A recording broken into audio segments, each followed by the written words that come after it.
Kaugnay ng nalalapit na halalan sa susunod na linggo, naka-full alert status na po ang Philippine Coast Guard simula Mayo 9 hanggang 13. Tiniyak naman ng PCG ang kanilang buong suporta sa COMELEC upang masiguro ang maayos at mapayapang national and local elections, lalo na sa mga coastal provinces at island municipalities. Si Creseline Catarong magbabalita.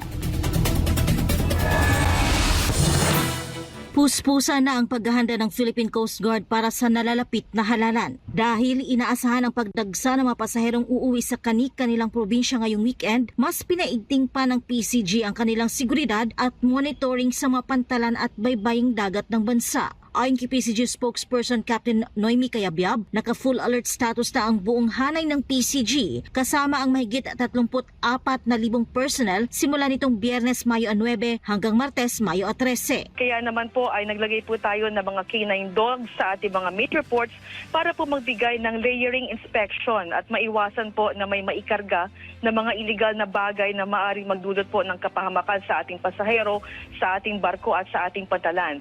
Dagdag pa ni Cayabyab, naka-activate na ang Oplan Biyaheng Ayos kung saan naka-standby na ang lahat ng kanilang mga station, substation at Coast Guard base sa buong bansa. Naka-deploy na rin ng 24/7 ang operating units at assets ng PCG sa mga pantalan at mga distrito upang agad na makaresponde sa anumang insidente. Bilang bahagi ng seguridad, naka-activate na rin ang kanilang deployable response team kasama ang medical personnel na handang magbigay ng rapid at emergency response sakaling magkaroon ng insidente sa karagatan. Buong puwersa rin ang Philippine Coast Guard sa pagsasagawa ng search and rescue operations kung kinakailangan. So nakahanda rin po ang ating mga floating assets and land assets katulad po ng truck, rubber boat, aluminum boat, mga small watercrafts po at mga communication equipments na maaari pong gamitin ng ating COMELEC or local government units para masigurado po ang kaligtasan ng mga babiyahe, particularly po ng ating mga election officers.